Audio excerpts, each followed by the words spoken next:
Welcome to Podheim, Jirok's Valheim podcast. Let's give him the business.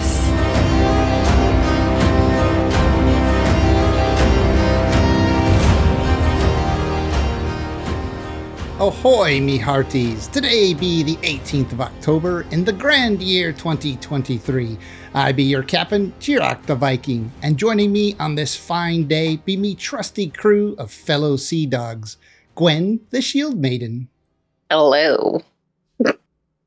We also have Shield Maiden Morning Darkness. Yar! I'm not dressed up, I'm sorry. And joining us for the first time is Rinia the Shield Maiden. Hello. Yay, it's good to have you, Rinia. And though we have an ethereal voice in the background because he joined us late, so we don't have a fifth window to stick him in, is digital Viking Vaste. Hello. Which furthers the theory of Bastian not being a real boy.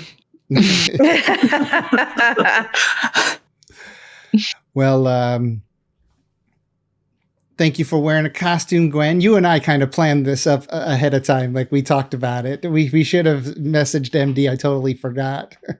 Yeah, we mentioned it yesterday, but I mean, plan a costume. I literally put this on like 20 minutes, less than 20 minutes, maybe 5 minutes before we were due to record. So, but yeah, Halloween costumes I have plenty of. But we didn't coordinate. You should have told me that you were doing pirates, and I would have joined you. Oh, yeah. Well, I've got two pirate hats, actually. Oh, do you? Yeah, not as cool as yours, though. Not as cool as yours. I'll talk about mine here pretty soon. But I did just run to the Halloween store to get a couple of these accessories, like this, and, this shirt and which you could, it's not really, you can see my hand. It's not, should be a little deeper. But MD, can you give us a quick preview of some of the things that we're going to be talking about here? Absolutely. All right. So today we will be covering, if I can, here we are. Valheim updates over the last month because it's been so long since we've been with you all. The 7 Days to Die Halloween streaming series, including Jirok the Viking and Gwen the Shield Maiden, who can I spill your news, Gwen? What? You got YouTube affiliate or partnered, whatever. I've been invited to the YouTube partner program just as it's the baby one. It's not the one where I actually get any money. So not that I want money, but just to be clear, I'm still a baby channel. You got part. I'm so excited for you. Anyway. And other cool games that are out now and coming soon. Oh, there's so many. Oh my gosh, there are so many. so many coming out. And before we get going with everything, this episode is sponsored by Zydex Computers. I own one and I absolutely love it. There's the proof right there in the background. If you guys want to get yourself an awesome gaming computer, they have pre-built ones, or they can build one to your specs. Just go to jiroktheviking.com/Zydex and get yours ordered today. So we have Rinia with us. Hi, Rinia. Hello, yeah. So good to have you. In the past, we have interviewed several people from our community, and we haven't done that in a little while because we did go through a lot of the people we had a lot of people on that were interested in doing it. But you were doing the 7 Days to Die Halloween series with us, and yes. We mentioned it to you, and we dragged you on. Yes. I kind of always wanted to be, like, I've always kind of wanted to be part of it. Like, it was always sounded like it was something that was fun. But at the same time, with the fact that my dad is actually listening to this, it's a little bit more intimidating. Hello. Hi. Thank you for listening to us. Yeah, that's so awesome. I love to hear that like family members and friends of friends and all that like listen or get introduced to the podcast. It is a very intimate community for the podcast, our listeners. And if we don't go, I mean, I'm sure a few people have been missing us because we haven't done an episode in about a month. There were some coordination issues and vacations and different things. But we're back and we're here and there's a lot to talk about. But first I want to ask you, Rinia. Rinia, how did you find our community? Was it through a specific video or a podcast episode, or did somebody recommend it to you? How did you find us? Well, it's a couple of years now. Yeah. Well, it was during the tour, like one of the first tour videos of the Playground server. Oh, right. Yeah, coming to 2 years ago. Yeah. Yeah. And then it was like I was tired of playing with the people, like other people that I was playing with, because they were so slow at everything, and then it was taking like months before we were doing anything. So I was just like, I'm going to join a community that is actually active. Yeah. And I've been enjoying every minute. Well, that's awesome. If I remember, you're one of the people who joined us, I want to say before November 2021. I think you were probably on the servers the first, like within the first 3 months. Yeah, I was. Yeah, you joined either right before or right after I did. Right before you. Yeah, right before. That sounds right. Yeah. That's so cool. Yeah, it's amazing. I'm still in awe that when I started this, people were interested, and that some of you have stuck around, and some who have wandered off end up coming back after a while. It's so cool to have a community like this, and like I love this too because some of the community members have become podcast members, and now we get together and talk every few weeks because we're all gaming nerds, and this is what we want to talk about, right? Yeah. Ooh, and somebody's got a puppy. None of that nonsense, big girl. So, Rinia, what have been some of your favorite games over the years before Valheim? Oh no. I played a lot of World of Warcraft back in the day. That was one of my first. No, it's not the first MMO. I'm lying on that one. I've been playing video games since I was 5 years old, so it's very difficult to kind of. But did you start as a PC or console player when you started your gaming career? My dad put me in front of the PlayStation 1 because he didn't want to babysit me.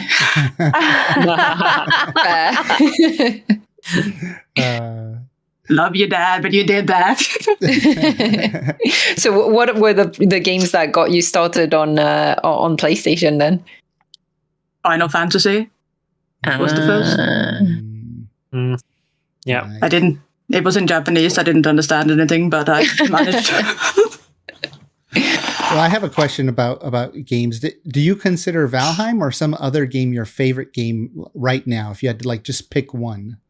I've always enjoyed the sort of building games. That has always been my favorite things because I feel like I can't get my creativity out enough. So it's a way to kind of just put myself into there and just waste my time, I will guess you can say, building something that, yeah. And so in your experience, Valheim has been one of the games that have been the most fun as far as a building game goes? It's frustrating at times, but yes, it's been fun. I've been enjoying it. It took a while to get used to the building mechanic, but it was fun when you get around to it. Mm-hmm. It also had some similarity to Ark.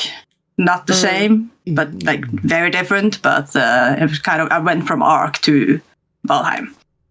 Mm.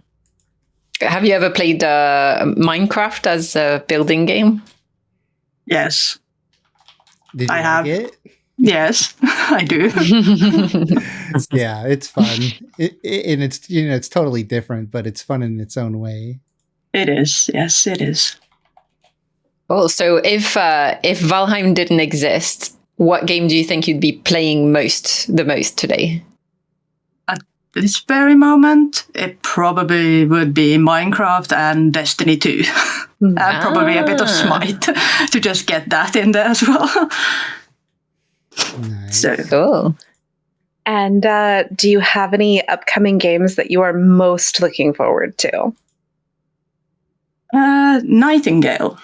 That is coming Nightingale? out. Yeah, Yeah. we talked about it in one of the previous episodes a couple weeks ago, I think. Yeah, it's hitting every sort of like aesthetic, I guess, that I enjoy. Okay. It's very sort of like not cyberpunk, but like steampunk, kind of like that old Victorian sort of era style. Nice. Yeah. So yeah, but Yeah, I'm also. I was looking at the Steam charts or the Steam database website and looking at most anticipated survival, like open world crafting game out there, and you can tell just by how many people have put it on the wish list. They have like the numbers of the most wish listed game, and it's Nightingale. Nightingale Interesting. is number one at something like 100 and some odd thousand people already have it on their wish list. So. Wow. Yeah, and I believe it. I mean, that trailer is just, it's a wild looking game, different than anything that's out there. But they did move the release date from the end of this year back to next year, I think in like March or something, 2024, which is fine. I mean, there's so much going on. Who has time to play every game out there? Although I'm trying, but. Yeah. But yeah, Nightingale looks like fun, and if we can do servers for that game, I'll definitely be doing one. And if it really genuinely truly comes out in third person, I'm going to be so happy. Yeah, well, they released like a little video snippet of the third person that they were testing. So Sorry.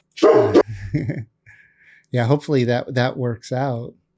Well, Rinia, it's so I'm so glad to have you on the podcast. Thank you for joining us. Thank you for having me. Yeah. Now we're going to just go through a couple of personal things that we regular podcasters have been doing. And Vaste, the digital voice in the background. Vaste, are you there? I'm still here. So what have you been up to lately, Vaste? I got a new PC for starters, so Ooh. Yeah. I'm recording on the new PC. Mhm. Nice. My credit card is still crying, but well, that's another thing. Well, now you have to play lots and lots of hours of games to justify the investment, right? That's how it works. So that the cost per hour of use is lower. Yeah, I told everyone that it's for studies. I need it for studies and work. Yeah.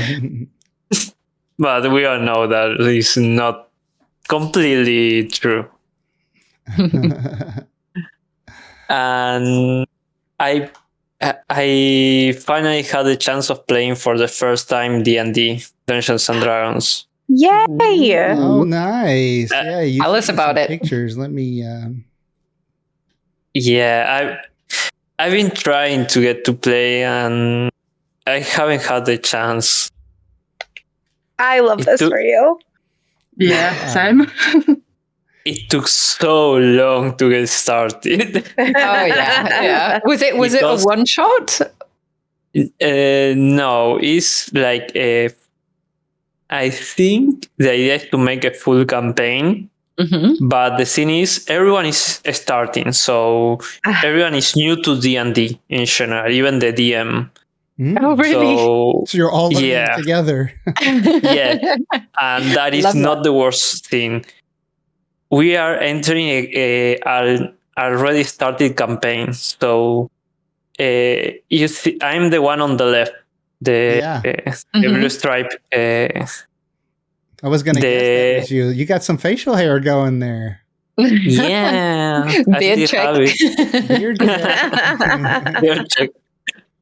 My avatar is true to my personal appearance. I love that. And all three, you can see all three of us aside of the GM. We all three had to, because we are entering a starting campaign, we all have to level up to level 5 from the get-go. And both of them choose a spellcasting class Oh, and didn't know anything about the spellcasting. yeah, that's gonna be fun. No, the problem was that it took 2 hours each of them to get through the all complete list of spells to choose something, and both of them Yeah. they don't know how to speak English. Ah. They barely read English, so it was the double work. Most of the time, myself and the DM were trying to translate and explain them the spellcasting because there's not that many translation of the things. Non-officially, there's almost none translated. So most of them are from fan page. Yeah. Okay. Wow. Did you guys all make characters that night too? You didn't make characters ahead of time? You made them right before you played? We have something planned. My character was almost done. My character wasn't spellcasting because I knew I won't enjoy spellcasting. So I did it on my own. There was no problem. But both of them needed help, especially with the translation. So it took a bit. We started like 4 p.m. in the afternoon, and it took us all evening and well into the night. I think we started the actual play like 10, 11 p.m. Oh, wow. And we went like a typical gaming session. Yeah, I was going to say it sounds like a typical D&D night. and we went through Oh, yeah. all night until 5 a.m. We were 5 in the morning. Nice. We were Nice. Been burned. having fun then if you That is my kind of gaming session. I love it. It was I was going to say it was wasn't the mine. perfect. Sorry? No, I was saying that wasn't my kind of gaming session because my dad was the GM, so they were always posting nice. at our place. I couldn't love sleep that. because there were love people that. sitting in the couch that I was sleeping in. It was just like, Oh. Just sleep under the table. Yeah. It was funny. the perfect start because we start like in the just to make it short in the port in the port we were looking like 3 mercenaries were looking for sure. We were looking at one of the ships. The people were coming up, and I say, well, I will look around to see who can be a wealthy or merchant, and I rolled a 2. Yeah. My damn You warrior failed your was roll. looking straight to the column. Not even the people. It was looking straight to the column. It took us half an hour to recover from the laugh. It was just impossible. Well, and what's this other picture here that you sent me? What's going on in this one? At 5 a.m., we finally made the first fight. Oh, Okay? And these are provisional pieces. We still don't have anything for our characters. And mine is the one in the middle of the red ones. Ah. I jumped straight in the middle of the two straight orcs and a in. goblin. Yeah. Yeah. these are the red ones are the bad guys. Yeah. Awesome. 2 orcs and a goblin, and I say, well, I'm the tank. I'm the one that should take it. I almost died. Awesome. So you guys, it sounds like you enjoyed it if you played for so long. Do you guys plan to play again? Yeah, the idea is to incorporate 2 more people that Nice. weren't able to get there, and because all of that was just 3 of the 3 new of us. We still need to meet with the other 2. That the idea is we are starting separated, and we should meet soon. But we weren't able to make it in the time we were doing the first playthrough. Cool. I had a question for Rinia since Rinia spoke up during that. Rinia, have you played Dungeons and Dragons or other tabletop role playing games? I grew up with it. That's awesome. What games did you play mostly? It was a little bit of Dungeons and Dragons in the beginning, as far as I can remember, but it has always been mostly like 4K, Warhammer and stuff like that.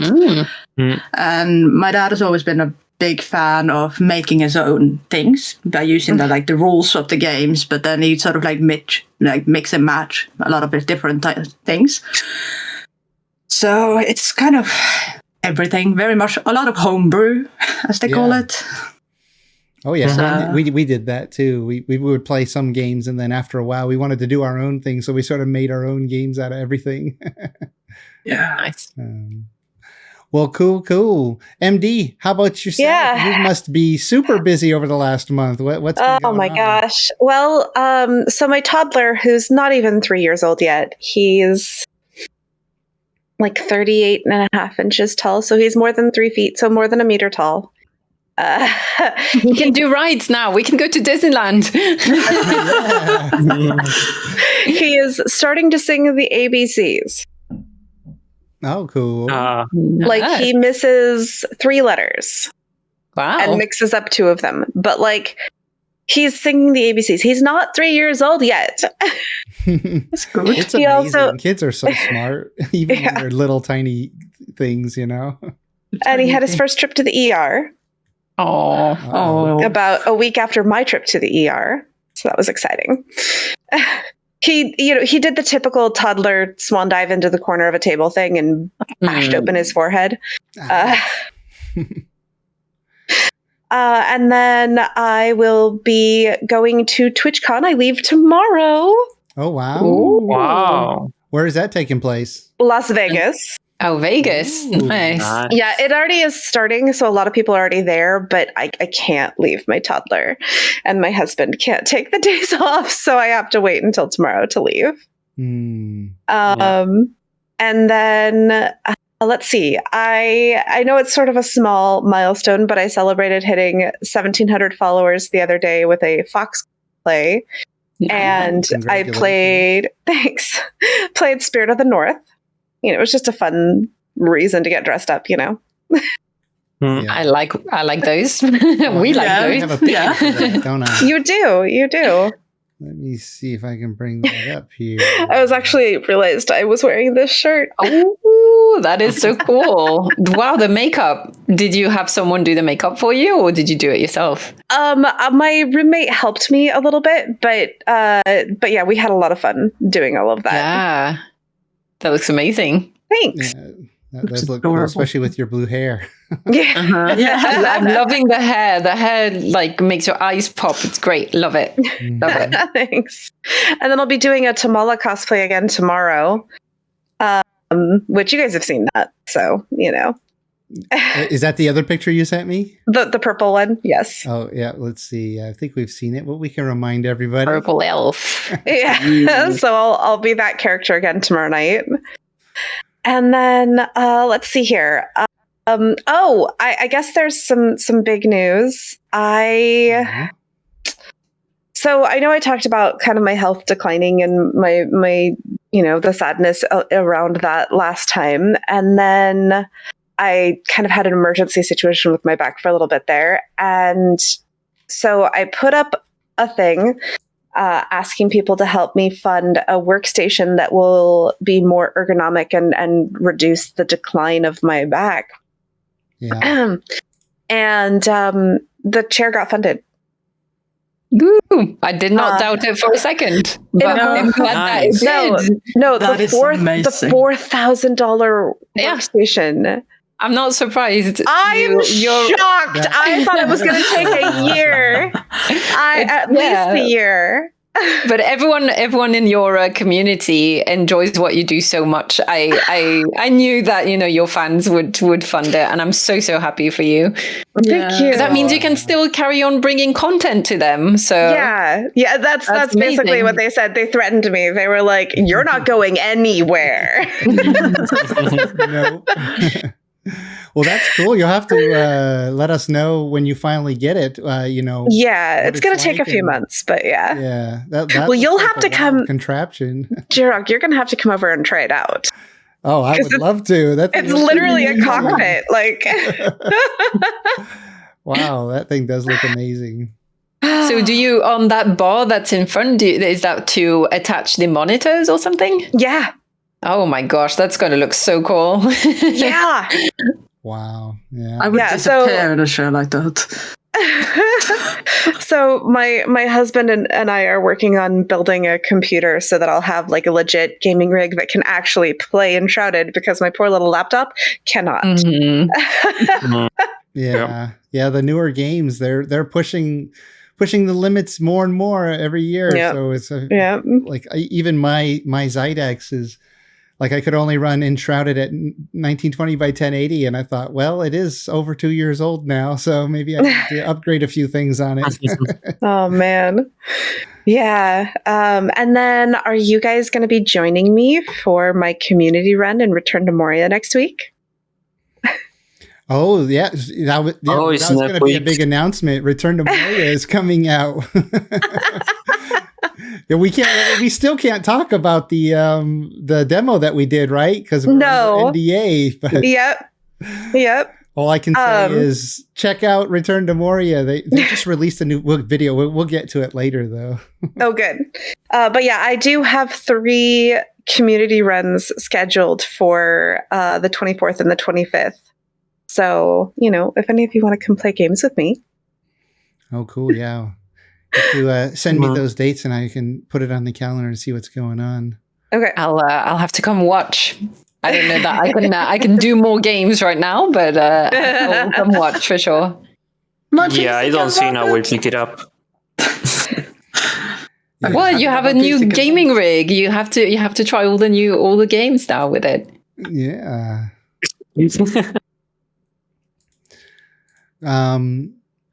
Yeah. So Gwen, same with you. We haven't done the podcast in a month. You must have had a lot going on. Probably so much going on like me that I couldn't even remember everything to include in the notes. Yeah. Not until I went through my camera roll to send you a couple of pictures that I remembered what I did.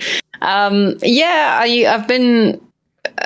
It was the end of the summer. Things were kind of winding down from all the craziness, real life craziness of the summer. But I also still had, real life stuff, work and other things. I went on holidays and so on. So I haven't been able to stream as much or do content related things as much as I could. I've been a little bit burnt out with work, so just not really had my enough time or brain space to do that. But I have done some cool things. I think I sent you a couple of pictures. If you hopefully you show them in the chronological order that I sent to you.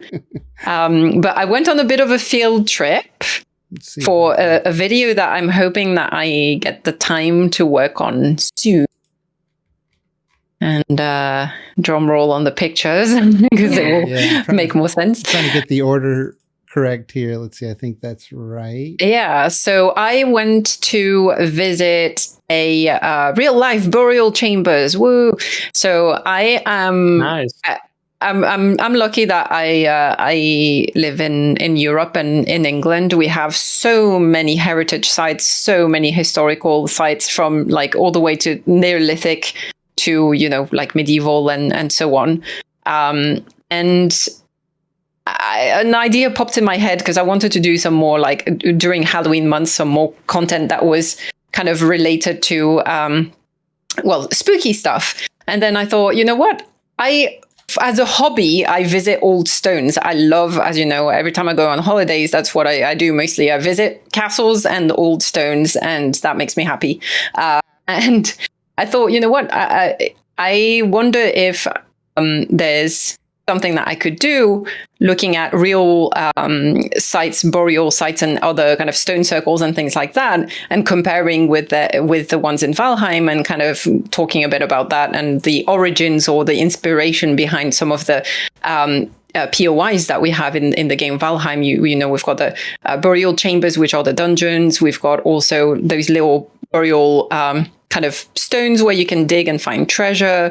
There's also the stone circles, but also the buried ships, which are also burial sites. And if you dig, you can find skeletons and treasure and so on. And I was like, oh, well, all of that has roots in history. And I would like to do a video about that.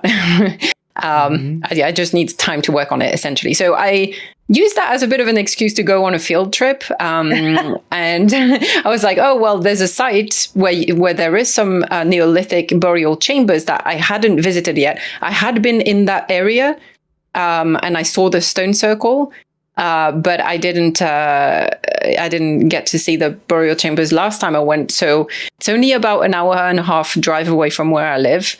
It was a sunny day and it was a good excuse to go walk the dog. So we went over to Avebury, which is the same place where, if you remember, I had done this medieval hike. Well, I've done a hike with a friend where I was dressed medieval and she was not. But, you know, we started at the site which had a stone circle. And I think I shared some pictures on the Podheim episode probably like 6 months ago or something. So it's the same site, it's the same area. And it has lots of, it's like a heritage site. It's fairly close to Stonehenge-ish, a bit north of Stonehenge, but it's got lots of Neolithic kind of burial mounds and things like that.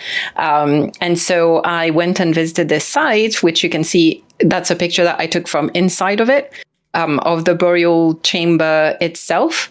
And here on this picture, you can see, so the stones in front of it just kind of line the front of the chamber itself, which is behind that big stone on the left. But you can see at the back, there's like a whole, it's a long barrow, which is essentially a mound that was built.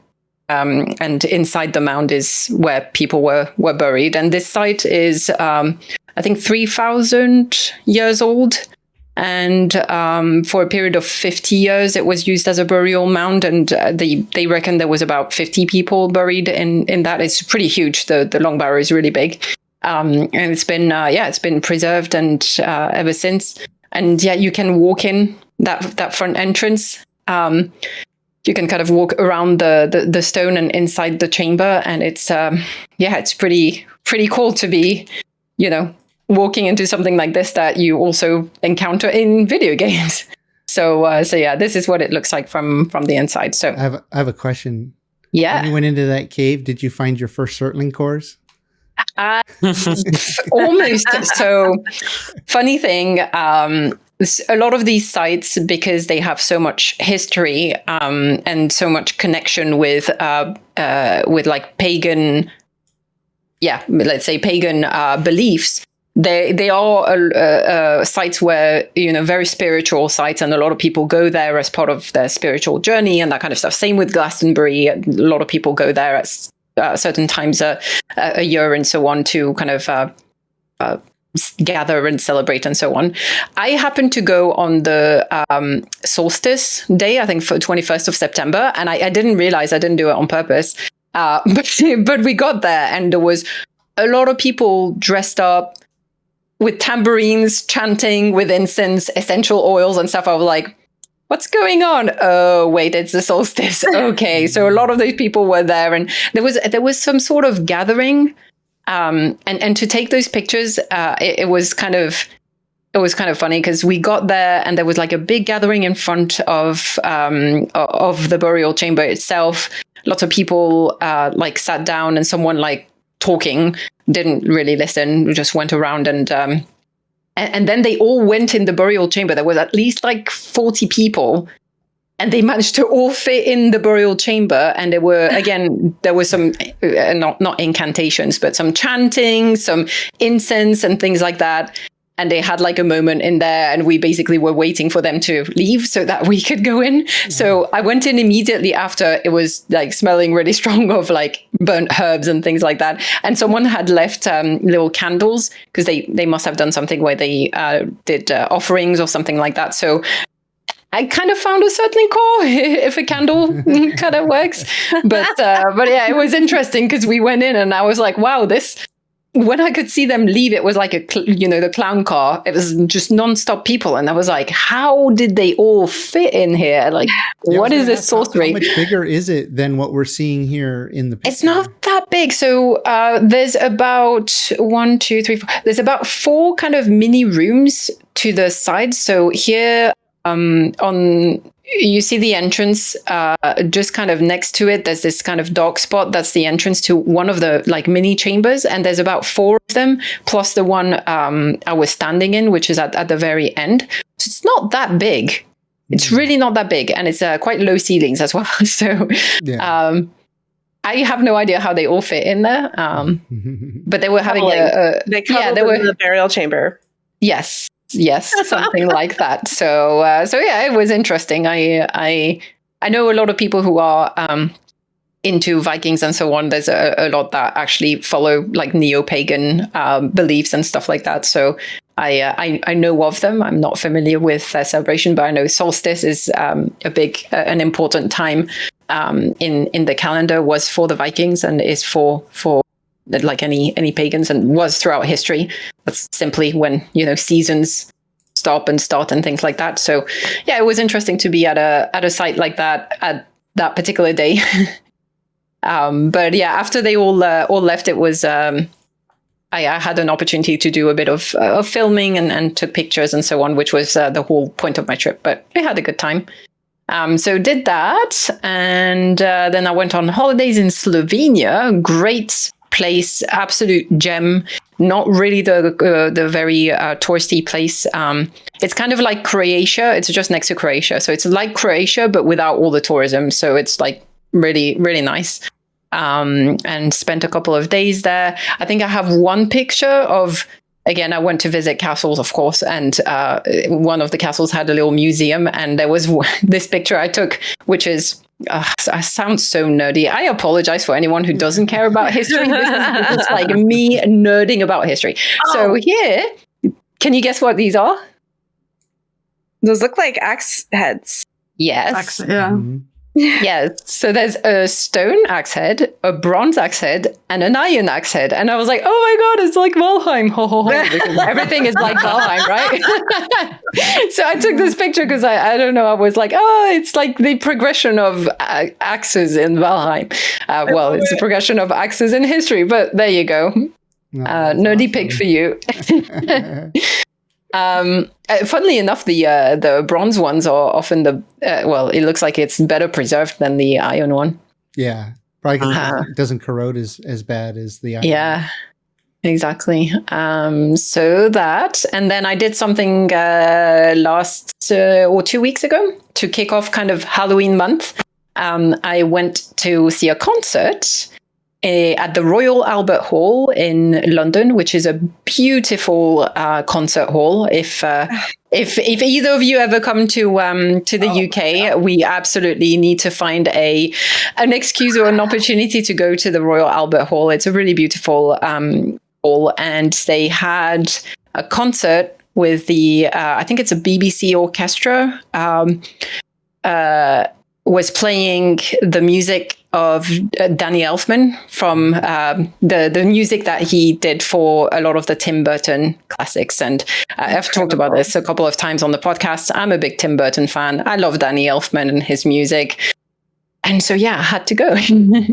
I was lucky because I only heard about it like a week or two before. And I was surprised to see there were still tickets, because usually these things absolutely sell out. And not only we got to see this amazing concert, but we got to hear Danny Elfman himself come on stage and sing a couple of the songs from Nightmare Before Christmas, and that was absolutely amazing. You can see Danny Elfman on here. He's the one on the left of the conductor with the red hair. That's him, Danny Elfman himself. So yeah, it was amazing, because for me it was like once in a lifetime. Like he's in his 70s now, and he had retired previously, and he came back like I think 10 years ago. But he had like between the 80s or 90s and 10 years ago, he had like a bit of a gap in his career where he wasn't doing any concerts, any major work or anything like that. So it was pretty amazing. I think now he tours a bit more, and he does these kind of concerts all over the world, but still it was pretty amazing to see, and yeah, pretty magical. Yeah, that's pretty awesome.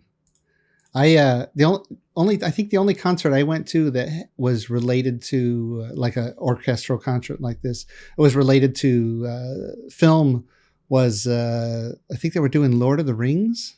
I think they were doing Lord of the Rings, and maybe there was one other, but yeah, I remember the Lord of the Rings one was pretty awesome, where they played all the music from Lord of the Rings movies. Yeah. You know, it's like a few years after those three movies came out, and I remember just being magical, you know, hearing it live like that. Yeah, it's amazing. I've done a couple of these. I think the Royal Albert Hall hosts a lot of these concerts because it's a perfect concert hall for symphonic orchestras, but they also have this big projection screen. So in that same hall, over the past 10 years, I've seen Star Wars. I think it was it A New Hope or Empire? I think it was A New Hope in concert. So they had the movie playing in the background, and they basically had an orchestra playing the music live on while the movie was playing.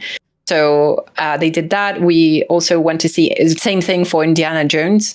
So again, it's like it's not only it's the music of the movie, but you know you've got the movie playing, and just imagine the music is actually live, and you can see all the musicians and so on. It's pretty epic. I love orchestras. I love those kind of live music. It's so impressive to see. So they do quite a few of those. I think they do. They must have done Lord of the Rings. I think they also recently did music from Studio Ghibli's movies. Mm-hmm. So I know a couple of people who went to that. It's always really enjoyable. I think it makes kind of not classical music, but orchestral music a bit more accessible when it's related to movies and things that we can all relate to. Yeah, definitely. Especially you get to see something like that in concert, because not everybody gets to see those traditional instruments in concert. You know, they may go to their favorite rock band or pop band or country band or whatever, but it's an amazing experience sitting there watch. You know, you sort of can feel the music in a way that you don't normally feel it, right? With that huge band playing right in front of you. Yeah, and looking at how every single piece and every single musician and instrument kind of gathers together. And I always get so fascinated looking at the how do you call it? The conductor? Conductor, thank you. I said it 2 minutes ago, but yeah, the conductor as well. And it's impressive to see. And whenever I watch concerts like this, I have so much more admiration for music composers. And I was thinking of, Patrick Yarlstam, and because I know he did also. So Patrick is, for those who don't know, is the composer who composed the music for Valheim. And he's been on the podcast a couple of times. And he did, I think, at some point last year, towards the end, about a year ago, in Sweden, they did like a live orchestra concert of the music of Valheim. Which I'm sure was sounded amazing. But yeah, as a composer, for me, for them to be able to bring all those like 50 instruments and like, it's just, for me, that's magic, that's sorcery, what they do. I have so much admiration for not only the musicians, but also the composers to put together those and then get to see it all played live is a really amazing experience. So I'd encourage everyone, if you get an opportunity, don't hesitate. Go watch a classical concert or orchestra or something. It's really, really crazy to see. Yeah, and like you said, people going to see, somebody playing from their favorite movies makes it more accessible. So. Yeah, if you hear one coming to town, I definitely recommend checking it out because it's pretty awesome.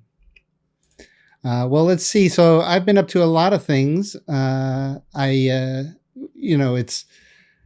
It's October, so here in the U.S. we have Oktoberfest, even though it's supposed to be September. But to the benefit of many of the festivals, some of them took place in September, towards the end of September, and some in October. But the biggest one out here is called the Clayton Oktoberfest. It's just a little town a little bit east of us. And it's tiny compared to Germany, and we were talking to some people there and explaining it to them. So if you have never been to Germany or to Munich for Oktoberfest, it's a huge fairground. It's the biggest fairground I've ever been to. And they have these tents, giant tents, and they're so big that they house 1,500 people per tent. And then there's a band like in the center of it that's raised up on a platform. And they just go all day and all night, playing and serving those giant beers and Jägermeister all day long. And they have picnic benches in every tent. And there's like 10 or 12 or 15 tents, so multiply that times 1,500. Plus they've got rides and vendors and all this stuff. And so when they're there, everybody stands on the picnic table on the bench, that you sit on. Nobody sits. Earlier in the day, when it's still like mealtime, people will sit and they'll sit and eat. But then like around 4 or 5, 6 o'clock, right after everybody's done eating, everybody's standing on the bench. You have 1,500 people all on the bench, and they're drinking and singing songs and talking and stuff. And every once in a while, somebody sort of falls off, but everybody around picks them up, puts them back on. One of the most amazing things about that festival is like the biggest festival I've ever been to, but it was also the cleanest festival I've ever been to. There were like almost no trash cans when you're walking around in the festival part, like out in the fairgrounds. But there's still no trash. So like people would just carry their trash until they get to a receptacle and then throw it away. And, people standing on the bench. So here at the Clayton Festival, the reason why I brought that up in Germany, like everybody standing on the picnic bench is in Clayton, they have a little tent and there are maybe 200 people in it, right? Maybe 300. I don't know. It's not that big, but, and they have these like half-size picnic tables. So they're not, they kind of foldable and collapsible. So not like the full permanent ones that they had in Munich, but my shield maiden dressed all up in that traditional dress that they wear. I forget what it's called, dirndl or something. Dirndl. Yeah, dirndl. Yes. Okay, so she has her outfit. She has it all on, and she's having fun. And we're telling stories to the people around us, or other people had been to Munich, and so we're sharing stories. And so she decided, like, a really fun song comes on, "Sweet Caroline." Sweet Caroline. And in Germany, in all the tents, they play that song like every 20 minutes or so. Oh, really? Oh my gosh. All the Germans and everybody visiting, but every German knows every word to that song. Like they sing along, they just belt and shout it. So when that song came on, the one time we heard it, the few hours we were there, my shield maiden jumped up on the picnic bench and was like singing and clapping. And then within about 2 minutes, somebody came over and said, "Miss, can you please not stand on the picnic table?" Oh no! Really? Oh. Yes. So when I looked back over her, she's standing on the ground, like clapping and dancing. I said, "What happened?" And she says, "Somebody asked me to get down." No fun. So that's Oktoberfest in the US. That's as good as we get. Not kind of a bummer compared to Germany, but it's like a bucket list item. I recommend everybody, if you're able to put that on your bucket list, to do that. Let's see, what else did I do? Oh, so I spent a whole day updating my movie posters on my wall. Oh, so now it's horror movies, Halloween movies. Well, there's some different ones here, and there are actually 2 rows above, which I'll show some other time because I don't want to have to adjust the camera. But they're kind of hard to see. But this one here, this is Labyrinth. Mm-hmm. Yeah, Labyrinth. Yes. This is Conan the Barbarian. Mm-hmm. The only good barbarian movie from the 80s. Very, very cheesy. Anybody know what this is? No. Kurt Russell. I can't quite see it. Yeah, it's a little dark. Maybe if I get out of the way, it'll focus a little bit more over there. But that's Big Trouble in Little China. My favorite, just fun, goofy movies. Arrival, of course, it says Arrival there. That big sci-fi movie that came out. This one's maybe a little hard to see, but that's Annihilation. That's a good one. I love that one. Then The Fifth Element, which is one of my favorite sci-fi My movies. favorite movies. Funny story with that Yes. one. I didn't like it when I first saw it. And it grew on me over the years to where I became to love it because I thought it was too goofy the first time. It is a bit. Expecting a serious sci-fi movie and got that, goofy, nature that it was. But then, of course, John Carpenter's The Thing. Probably Hands down, best movie ever. Yeah, that's one of the best movies, not just sci-fi movies ever. And then at the end there, next to it is Hellraiser. Another good one. Yeah, I'm a big fan. It's such an imaginative series of movies rather than the kind of goofy slashers and ghosts and exorcist movies that we keep seeing. Of course, Star Wars, Watchmen, the superhero movie. Not a movie, but Game of Thrones. At least up to season 6, it was pretty good. Yep. So we don't talk about season 8. Yeah, season 7, hit and miss, and then 8, it might as well not even exist. Yeah. And then of course The Matrix. The Matrix is noticeable. And yeah, there's 2 more rows we could talk about another time. But yeah, it took me a while to put all those up. I used to have them on like these backings. What do you call it? The foam core backings. Oh yeah. But they didn't really sit right on the wall, and because I had to put a nail in the wall, I couldn't quite put them exactly where I wanted. And you can see these are lined up pretty nicely. Yeah. So I actually ordered all new posters, and I put them on with the sticky tack stuff that you. Those are nice. Yeah.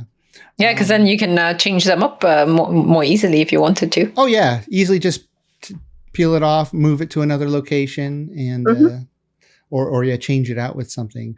And so then I also went to the Renaissance Fair here. I think it's the one that's been going here for like 34 years or something. Yeah, 30 plus years. I'm out of focus again. Hello. Now it's focusing on the posters, you see. Yeah. I think it's face detection. I'll have to turn face detection off. But so when I was at the Ren Fair, they basically had 3 things. They had like some like fantasy / Renaissance, vendors and things, lots of Viking stuff, and then pirate stuff. So those are the 3 things that they sell at the Renaissance Fair, even though it's not a Viking festival, because we have Viking festivals in California, and we have pirate festivals. We actually have one close to us every year. But I got this really cool wood carving. Oh, that is nice. Yeah. The wood looks really nice too. Did they say what type of wood it is? They probably did, and I don't. Is it going to focus on that thing? That's very nice. Focus. Oh, there we go. Very nice looking. Yeah, but this normally lives on the wall up over there. And then I found this cute little Viking style cup. Oh, nice. Cup, Nice. leather band around it, but the handle is a carabiner, so it's easy to clip onto your cool. belt. I thought that was that's cool. great for going camping and stuff. Yeah, it is. So, or hiking. You can have your cup with you.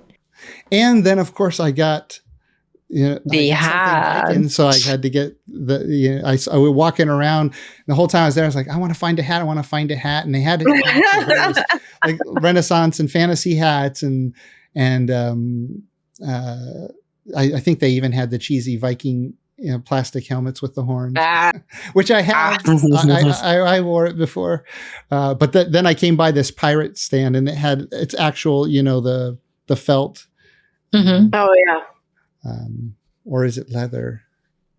I'm not Probably sure. felt. It Now looks that I'm like feeling felt. it, I don't know. I don't remember. But it feels really nice. It's got the really cool feathers in it. And is that a kraken? It's actually. It looks like a kraken. Scary octopus. Yeah. Kraken It's with a bit of scary. imagination. It's Halloween. Yeah. So yeah. And then I went to a bunch of concerts. Did some country concerts. I saw Sting in concert. Nice. Oh who wow. celebrated his 72nd birthday that night at the concert. Oh, wow. That was really Nice. awesome. Yeah. And his son was there on stage, as his son is also cool. a singer and a musician. So they played together some songs. And that's just like, Nice. he's an icon. I'd never seen him before. And he's he was playing locally here. So of course I had to go because Nice. if it's local, I don't even go out of my Yeah. way. Definitely, you got to see the legend. And it was an awesome concert. And then just this last weekend, I went all the way up to Sacramento to the Golden Sky 2-day country music festival. Oh, nice. It was amazing. Lots of great artists there. I took lots of pictures, which I'm not going to show you all those good pictures. I'm just going to show you 2 really pictures that I'm ashamed of. I'm ashamed of being an American with too much abundance and entitlement. And this is how people treat the fairgrounds. So when we're there at the fairgrounds, we were, I don't know, about a third of the way up to the stage, and it just went back, really, really far. They had speakers and screens all, at various places for you to watch the performers. And they had 2 huge stages. But at the end of the night, when the lights came on, when the band walked away and the lights came on, this is what I saw. And I thought, what? Because I couldn't really see it. It was so dark while the band's playing. Then the lights come on and this is what I saw. I couldn't believe it. Like, we picked up every single piece of trash that we dropped and we put it in a little pile. And then when we were done, we walked away. But yeah, most people we were watching too. This was the first night I took these pictures. And then the second night I was just watching and I was like, yep, there goes people. They're just like, I'm done with it. It's like, come on, people. Oh, that's the wrong picture. No, I was going to say that's a different vibe. Yeah. Do you guys experience this at big, huge outdoor events too? Yeah. You do? Yeah, it's really bad. So the UK is really big for its festival scene.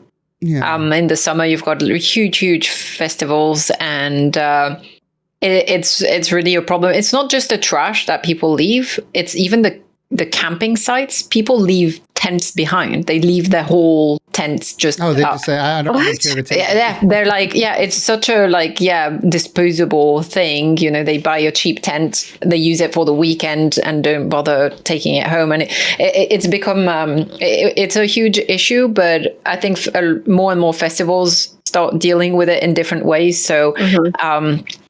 I've been to a lot of festivals where you have to pay for your cup, and it's a reusable cup, and you have to bring it back to get your money back. It's like the equivalent of $1 or $2, but you kind of leave a bit of money so that it incentivizes people to reuse the cups and not just throw them away.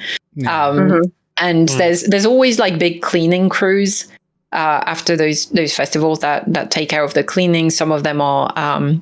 Again, they try to do a bit of awareness and stuff like that. And then for the camping stuff, after each big festival in the UK, where that is notoriously bad for people leaving tents behind, there's lots of charities that go around and take all the tents and reuse them or repurpose them for homeless people and stuff like that. So there's initiatives to kind of make good of the bad or try to prevent that from happening. But yeah, I kind of hate it. There's also more and more festivals that are kind of eco-friendly in that sense, where they will only use disposable things, recyclable things.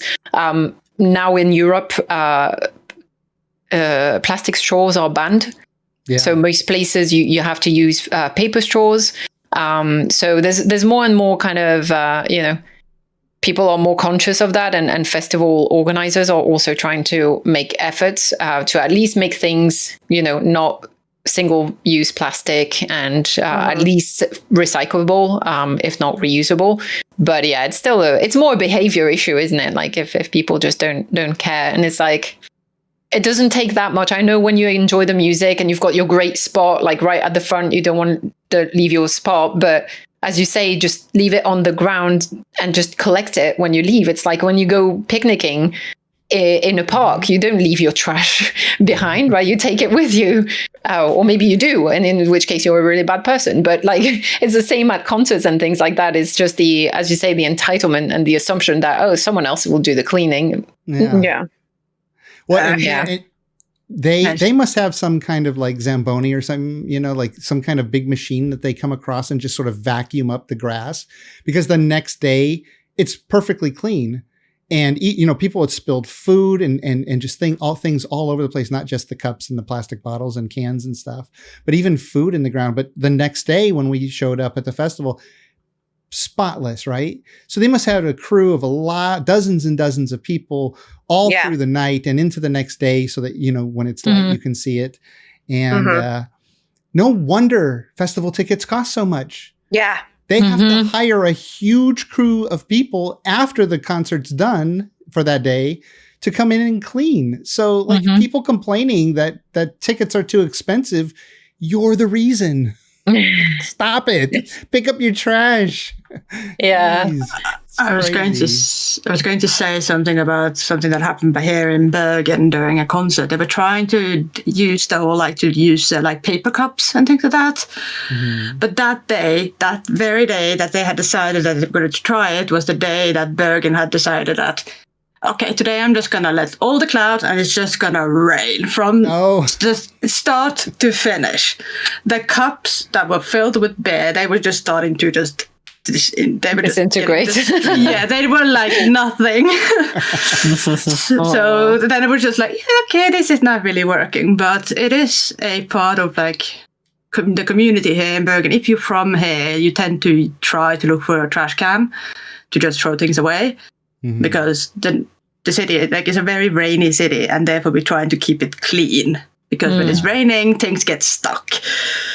But so if there is a lot of trash laying around after a concert, it's usually people that is not from the city.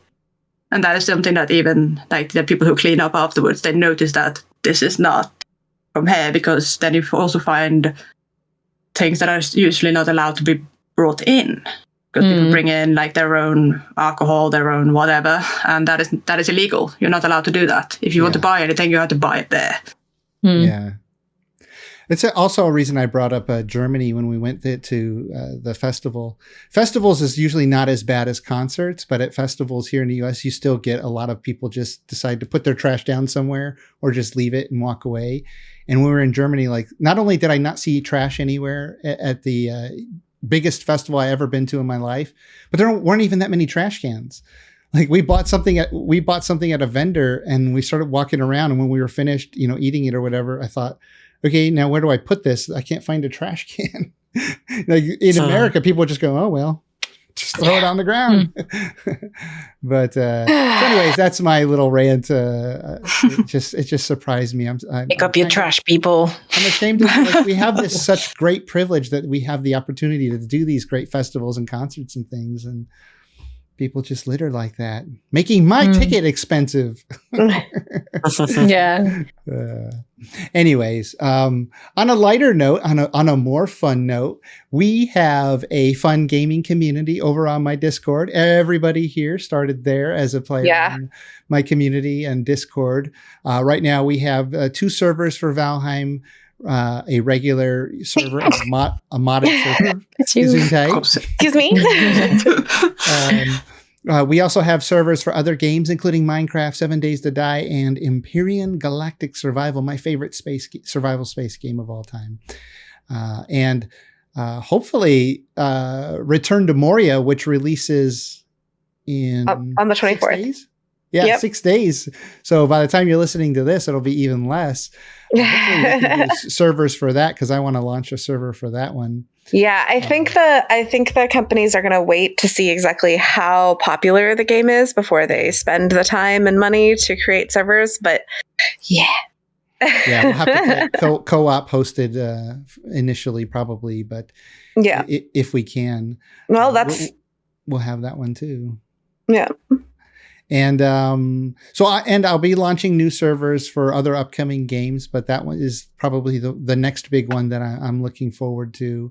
I have been considering Conan Exiles too. Let me know if that interests you. I know they still are doing lots of updates for that game, and I have many hours logged into that one too.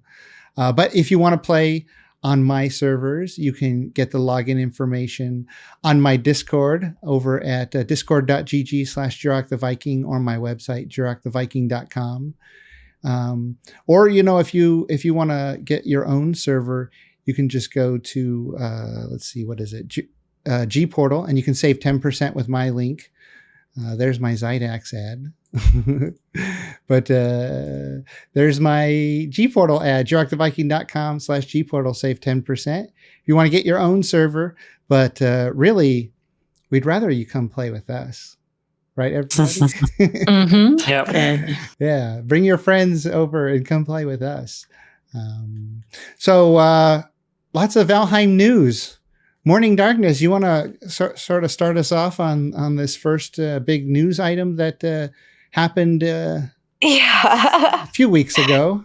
Oh, gee. Yeah. So a big patch came out, patch 217.22, including the new build piece, the blue standing brazier. The ones that we see in the Hilda's request, one of the Hilda's request dungeons, right? Yeah.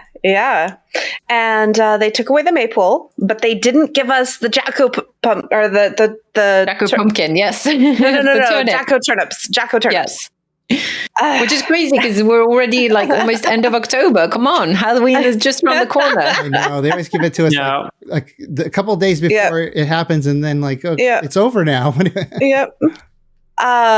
They did a bunch of world modification updates and other fun fixes. It broke my rainbow again. I have to go and fix it.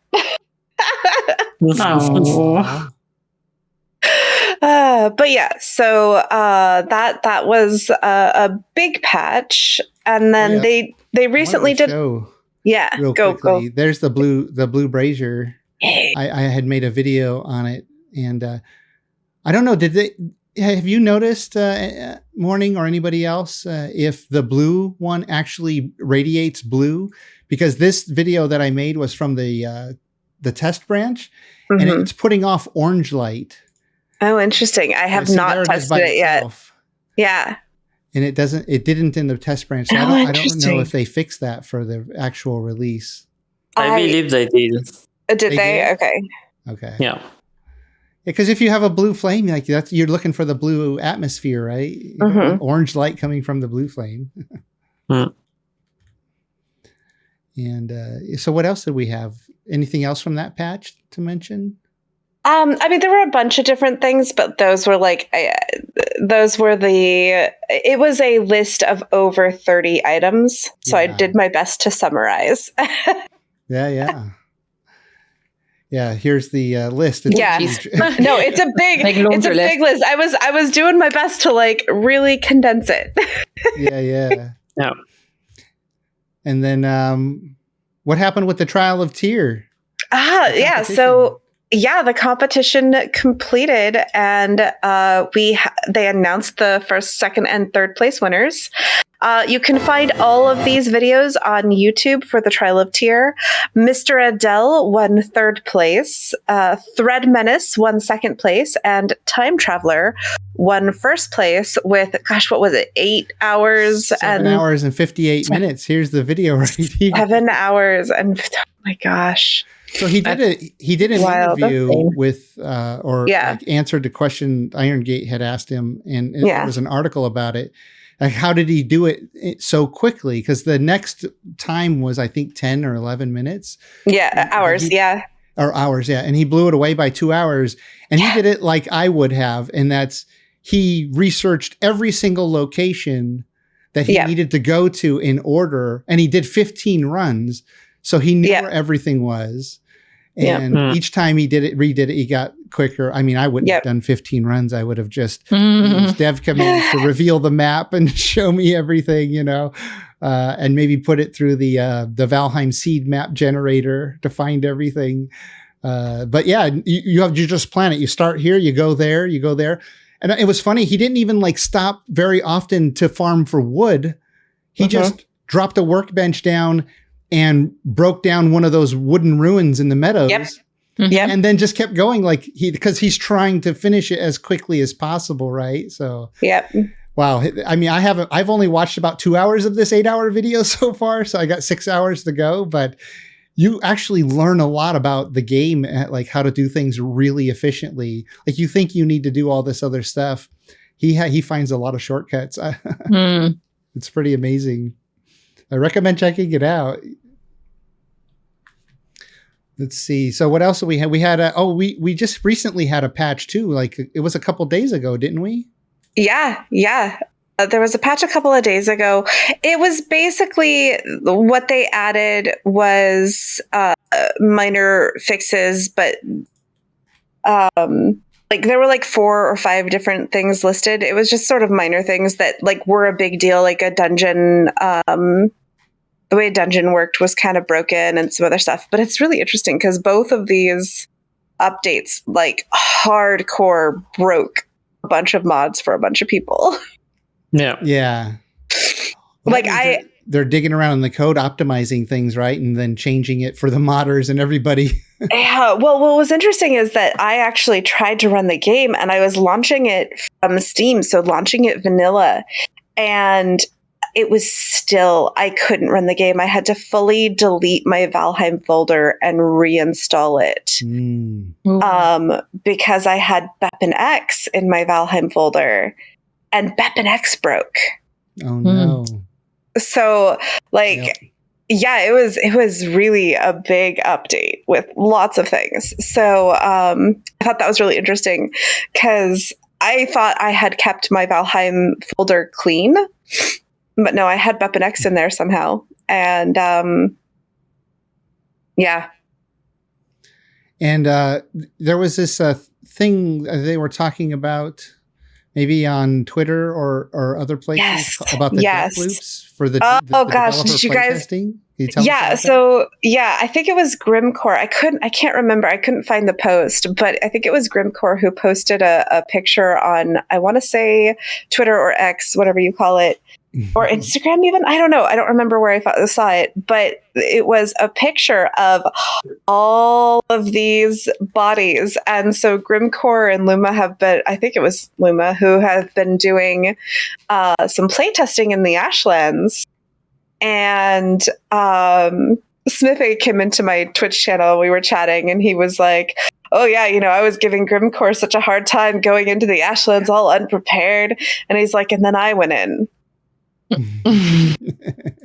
And this is nothing like, this is hell compared to your first cakewalk into the Mistlands after having been without it for so long.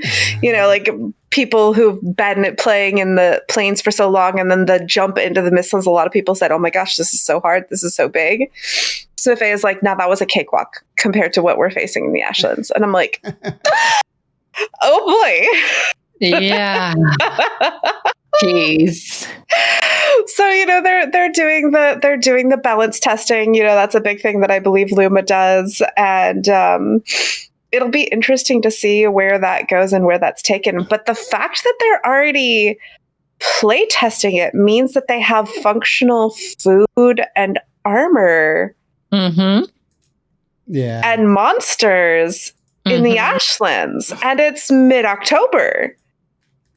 Well, yeah, people keep asking me, Jirok, do you have any hints of, are you hearing anything behind the scenes? And I say, well, I mean, if you follow what they're putting out, they're heavily testing it, dying. And I mean, most companies make like 70% of their sales during the holidays. So if they want another surge in Valheim sales, it seems to make sense that they would release it sometime in December, the play test in late November, and then honestly, with what the content they've been putting out now versus the kind of content they were putting out this time last year for Mistlands, I thought they were maybe a little behind and weren't going to make it for the holiday rush. But I'm about to eat my words. I think that they're on target. So I'm excited. Sorry. I just, that whole conversation just made me really excited and have a lot of just like, ooh, energy. When is Thanksgiving this year? It's the last Thursday of November. Yeah. Okay. So my prediction is dropping on PTB around Thanksgiving or just before. Staying in PTB for 2-3 weeks, however long it takes. I think Mistlands was 2 weeks, about that. and then dropping on the public branches first half of December, because after that they'll want to be on holidays and enjoy Christmas with their families, and they won't want to be doing hot fixes and stuff like that. So I think it's going to be like late November PTB testing and then release early December. Yeah, that's my prediction based on observation of past of dev activity and past years release. Well, and their publisher Coffee Stain has got to be pushing for that too, because if they don't release it till January, February, March of next year, they've missed the mark. They're going to miss a huge surge in sales. So they know that. They know it. And especially now that it's out on Xbox too, I think they have so much more potential for sales over the holidays, because there's always gaming sales and stuff like that, but I think console gaming, there seems to be a lot more kind of big releases for console games and stuff around the holidays. And I think of all those kids that are going to get Xboxes for Christmas. They want games with it, right? So, well, and here's a real world example. So, G-Portal's my server. People can save 10%. I get a little commission. I think it's 10% of the sales. And usually throughout the year, each month, it can be a couple of $100, maybe $500, $600, $700. And I get a little 10% cut of that. But so it's not much, but in October, November, December, and even January, right around the holidays, it jumps up $1,400 plus those months. Like that's how many sales. So it's like, and I don't do anything different. Like it's just like people just, it's the holidays. So they, they want to splurge. They want to treat each other, treat themselves. And then usually people have a little time off for the holidays. So. Yep. If you're wondering when the Ashlands is going to come out, I will bet you $20 that it's coming out. It'll be out for the holidays. If you want to take that bet, message me. I can't bet you. It would be a silly bet to take. Yes. But also, since our last podcast, they did their big monthly dev blog, and they called it the Creature Feature. And let me pull that up just as a reminder. So this image here is very dark, but it is of the, what do they call these skeletons? The Chard? The Chard, yeah. The flaming Chard running around here in the Ashlands. And they also updated the serpent. Yeah, the serpent. Yeah, look at its head now. It's got all these crazy bones, and they say something here about watching out for your when you're sailing for all these sharp spikes, taking your boat down, and sinking you out there in the waters leading up to the Ashlands. And then there's a close-up pic that they released of the Chard. Plus, we're getting to see more of the landscape here. I have a whole video on this, and if you're interested, I actually brightened these pictures in that video. Yeah. So take a look at that if you really want to see these pictures in some nice detail. And then they released this. This is some of the early designs of the ruins that we'll run into out there in the Ashlands, and I just love the ruins. I'm hoping that when they finally come out with the 1.0 version of Valheim, that they'll go back and add more runes to every biome. Because I think that's just one of the funnest things to come across. It just makes the world feel like it has history, right? Like there were people there once, or, you move into it and build it up and make it your own. But in my video, I zoom in and I brighten this up. Usually the runes that we have now, every piece of the ruin is an actual block or that we can make. Or almost, lots of the pieces, like we can't make all the Mistlands pieces, but a lot of them we can. Right. So if you zoom in on this and see and brighten it up like I did in my video, if you want to check it out, maybe this gives you a little bit of hint of some of the build pieces we might see in sort of a ruined form, right? It seems to be a different stone style, because with the Mistlands, we got black marble. So maybe we'll be able to mine new stone.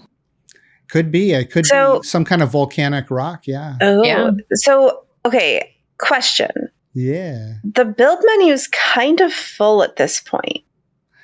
Do you guys think that we're going to be getting a new tab, or do you really think that we're going to be getting new build items? Because I wonder if they'll even let us build with the new material. I think they're long overdue for a scrolling window. Yeah. And I know that would change their interface a little bit. They tried to keep it so simple to just have everything on screen.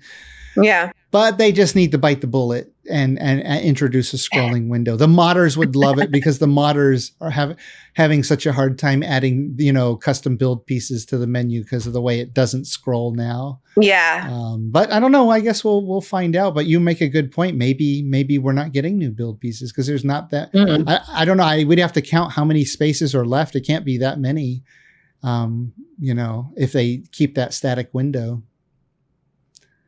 So good point. And then they had this build of the month, which is pretty cool. With the new snapping points, the way you can make it, it'll snap underneath the next piece without you having to get underneath it and target it.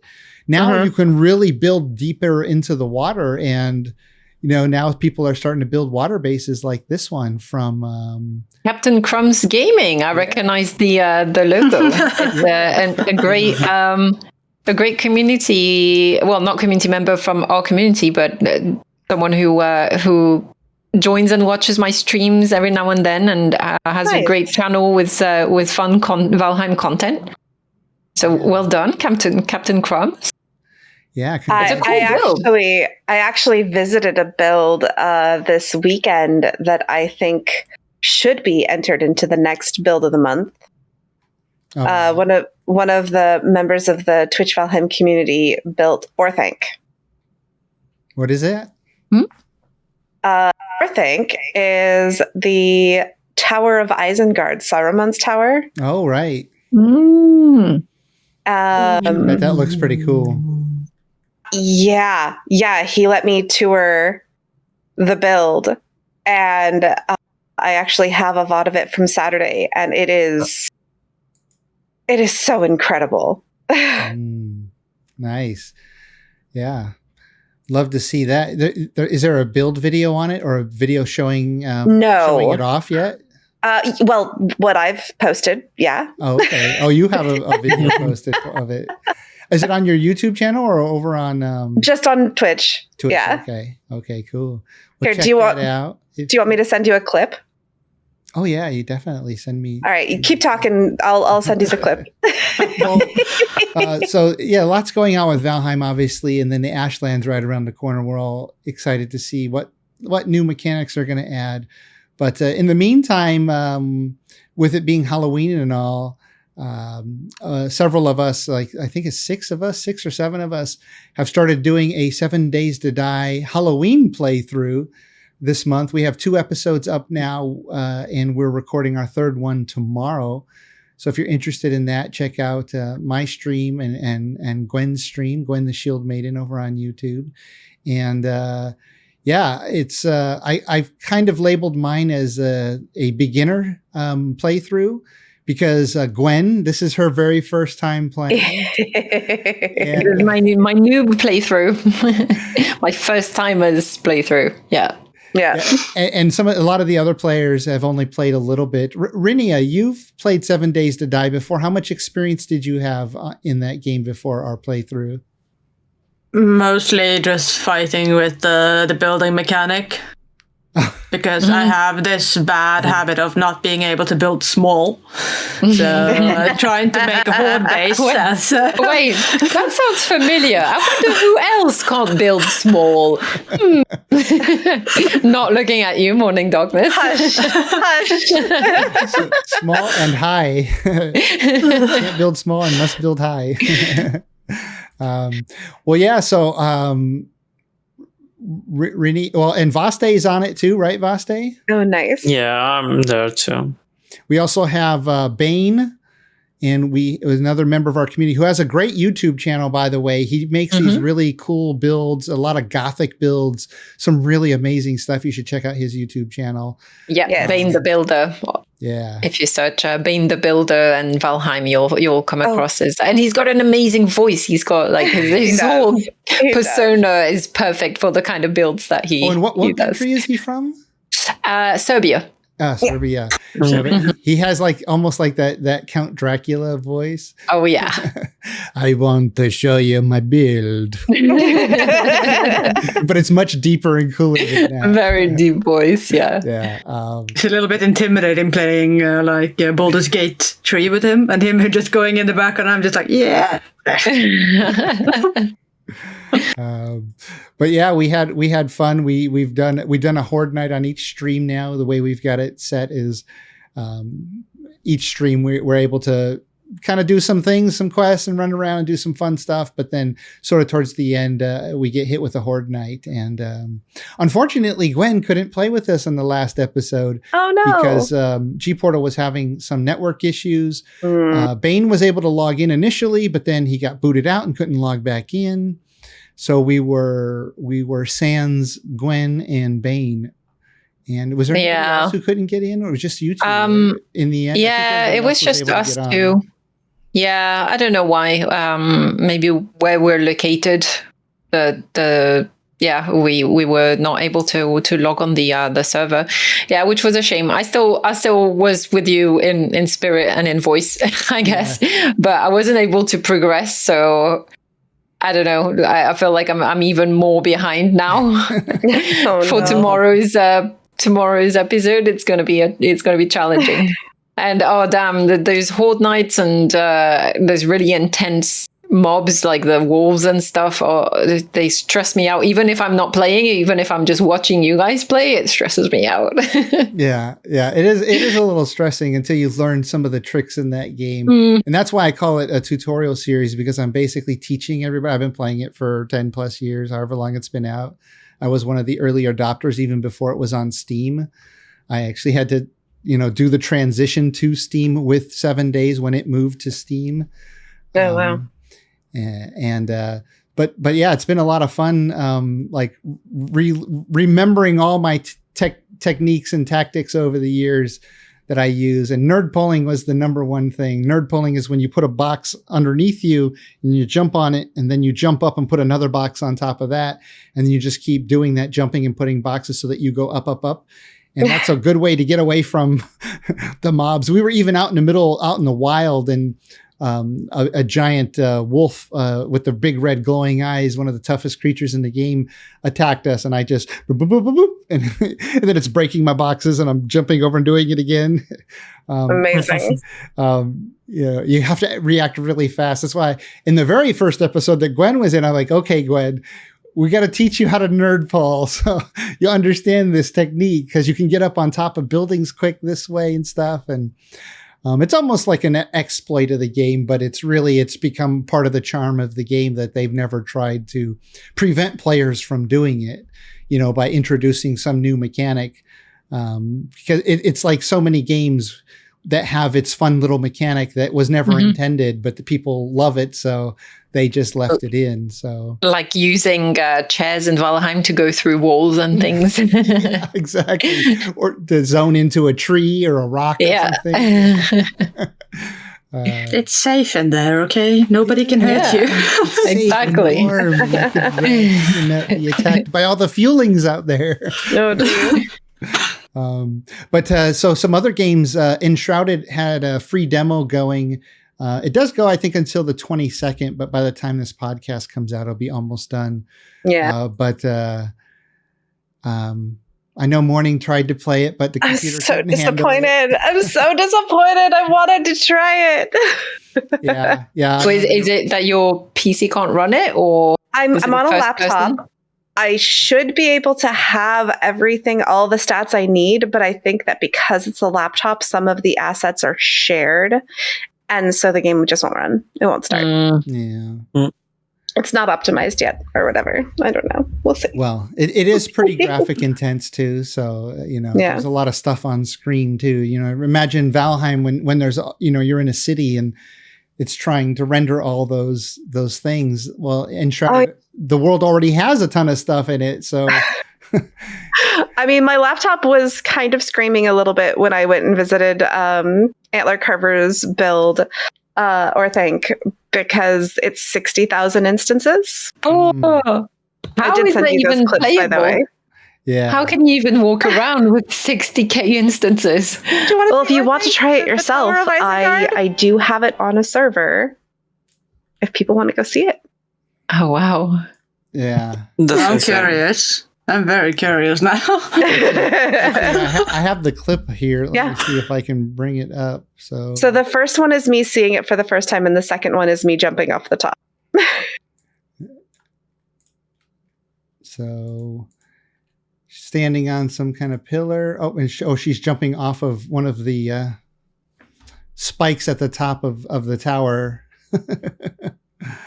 With Wow, the feather cape, that's nice. It's a nice really slow-mo tall. descent. No, it's Yeah. really tall. It's Oh my 259.5 meter or 49.5 meters, Ooh. 249.5 meters tall. Yeah. How thinking much black marble? Was that built in creative? Yeah. Yeah. Okay. Yeah. That makes sense. Yeah, that's pretty. Vanilla, though. Oh, It's fully wow. vanilla. He used the spawnable rocks to ground it each level. Oh yeah. You need the extra structural support. Yeah. Yep. Look at the detail on that, though. Isn't that Yeah. I just was phenomenally? It's I was sort of picturing like a simplified version of Orthunk, not a fully like no, this is the kitted real out thing. detailed No, 100% Orthunk. Yeah. Well, that's really cool. Yeah. It was incredible. So let's see. So yeah, Enshrouded is fun. It's definitely not like Valheim. So I had put up a video. I said, "Is this the Valheim killer or the next Valheim?" Yeah. And I just said that because so many people kept saying it's like Valheim. It's going to be like Valheim, and I played it, and it's nothing like Valheim. It's totally different. It's more like an MMO with quests. Oh, okay. In a survival game, which is kind of fun, actually. Mm-hmm. I like that it has quests in a world with characters that you actually rescue, and then you recruit NPCs, them, yeah. and then you place them down in your house like a workbench, That's cool. and you can craft new things. So instead of building a workbench up it has some similar things to Valheim's basic things you could relate it to, but the building is all 90 degrees. So you got a wall and you can either go, that way or that way. You can't do any angles in between or clip. You can't clip things into each other. So I don't think people are, they were saying the building they thought was really exciting for that game. And I don't know. I don't think it's going to be as exciting as Valheim, because Valheim with its clipping is that's where the magic happens, when you start clipping things into things and snapping them and angling them just so. And I am so sorry, Jirok. Yeah, you have to go. I have to go. No, I know. I remember you saying that you had to go. Hard stop. Yeah, I gotta go pick up my little. But I added a game to other games, and you should totally check it out on Steam. Yeah, what's it called? Watch the video. Tiny Glade was recently suggested to me. It's basically a building sim, but it looks really, really interesting and very dynamic, and I think it'll be really fun for those builders out there. Cool. Hint, hint, Renea, Tiny Glade. That is adorable. Right? All right, you guys. Bye. Thanks for having me. Thanks for joining. Well, yeah, we're almost done here. I just have a few other games that I wanted to talk about. I just can't be waiting. No, that's fine. We'll Yeah. we'll talk about them amongst ourselves. Okay. Here. Have fun. Bye. Hi. But yeah, so we have a couple other big games that are coming out, and one that came out not too long ago in early access is called Sunken Land. It's like a water world game where the whole world's been flooded, and I've made I think at least one video on it. I can't remember if I made more than one, but I highly recommend checking it out. I think was only $20. And maybe 15 when it's on sale, especially this time of year. Things go on sale all the time. So keep an eye out. I highly recommend you check it out. I'm loving it. Yeah. You basically dive down. Did anybody else here try Sunken Land? I have thalassophobia, so you won't get me to play anything that goes into deep sea. Oh, yeah. You go deep down, and because cities are submerged, so you're swimming around into like a police station or a school or a library or just various different ruins of old buildings, Like Atlantis. Well, yeah, except it's all like, it's cities, our cities, right? Our modern cities. And it's so, I don't know. It's so much fun because every time I dive down, I'm like, ooh, what goodies am I going to get in this dive, And you come up and you got a new pair of slippers or a cute little bunny hat or, a new, new resources and just all kinds of weird things that you wouldn't expect. But you can also build vehicles in the game, all kinds of different boats and jet skis and eventually you can build a helicopter, I hear, but I haven't been able to. I haven't gotten that far yet. I have a problem with that one. Yeah, what was your problem with that game? Everything looks so much like Rust. Yeah. Like there's so much similarity. Yeah. Well, yeah, they're both post-apocalyptic games, right? Yeah. So everything's very old and worn, but the thing about this game is it's underwater environment with the way they do the shading in the water. It is just beautiful when you're underwater. And I don't know, does Rust have an underwater? It has a fully fledged underwater level, and I like Rust, but. It's like, I'm not sure if I want the second game that's just identical. Because I saw that I should try it, but exactly like Rust in the gameplay. Maybe it looks a little bit like it, but yeah, it looks too much like it. Well, it plays more like Valheim or 7 Days to Die in that you start with nothing and you start gathering the basic materials and you go and I say it's like 7 Days to Die because 7 Days to Die has all these great locations to explore, and unlike Valheim doesn't really reward you for exploring. Like when you go somewhere and you see ruins or you go somewhere, you don't like find really interesting things. It's just kind of a really cool world in general. But 7 Days to Die, everything you loot, you can find some really cool stuff. And in Sunken Land, it's just like a little Easter egg hunt. And every time I dive, I'm like, ooh, what am I going to find now? I get giddy every time I dive. So it's really fun. But Return to Moria, October 24th. We got to play a playthrough. Gwen, that's our next playthrough until Ashlands comes out. But that's just weeks before Ashland comes out, and I'll barely have touched the surface with 7 Days to Die. October 24th. And you are assuming that Ashlands makes it on December. Oh, yeah. It will. I'll bet you money it'll come in December. It will. Return to Moria. I'm not... I've never been a big... Because it's the one that's Lord of the Rings, right? Yeah. I like fantasy. I've just never been into Lord of the Rings. I think I didn't get onto it when it came out and stuff, and when the hype was high. I tried to watch it a bit later on, and I just found the movies boring. They're very slow. So yeah, I get it. It's like now it's become one of the classic, the elves and dwarves and things. So I understand most of the premise, but I never got really into the world of Lord of the Rings. So I don't have that premise of like really well understanding the universe. And it's an MMO game? No, is it? No. Game. Survival. Cooperative. Okay.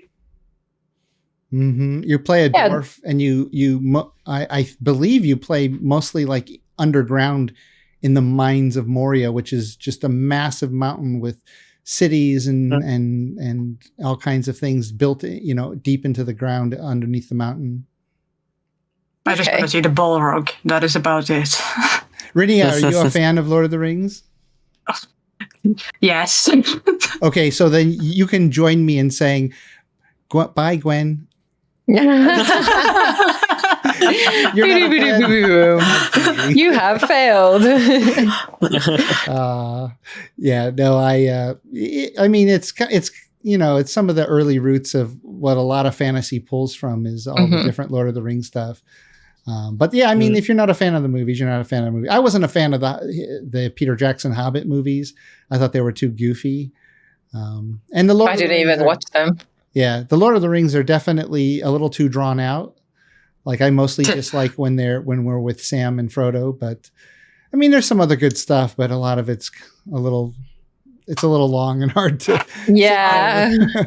I am the Lord of the Ring theatrical version all day, every day. I don't care. I have a thing. I watch all 3 movies every year. Once a year, I binge watch them.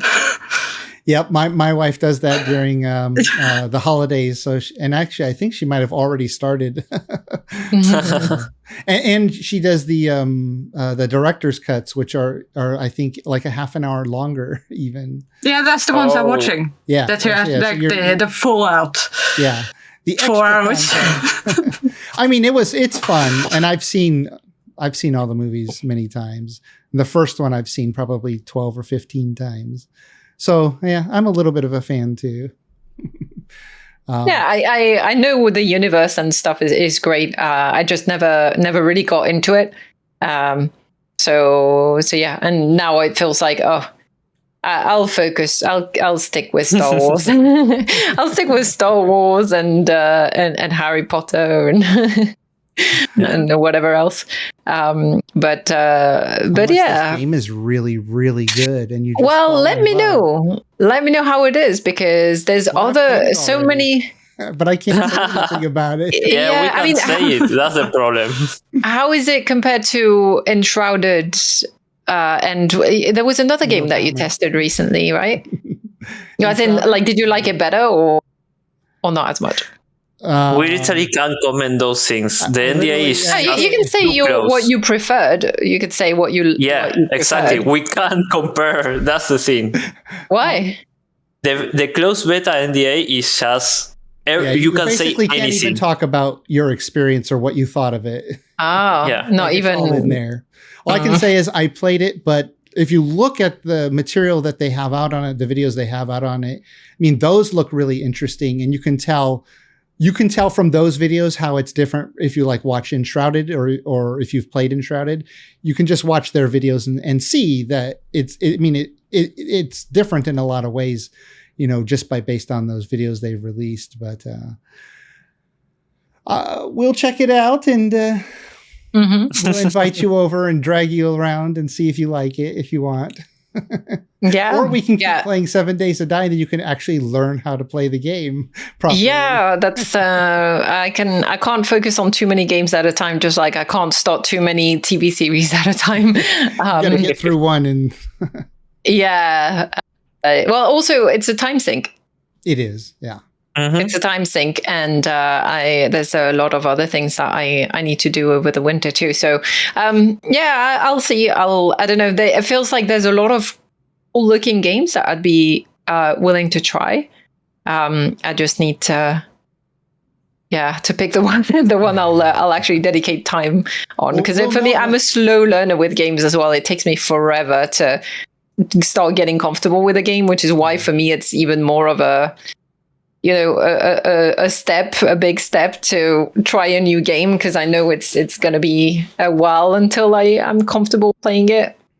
Yeah. So I guess we can see how popular it is. If there aren't many people from our community playing it, then that might be a reason to not do it. But I mean, if there's a lot of people playing it, then they keep saying, "Hey, come play with us." Maybe you check it out or not. Yeah, because also everyone, a couple of people from the community have been trying to convince me to play Baldur's Gate.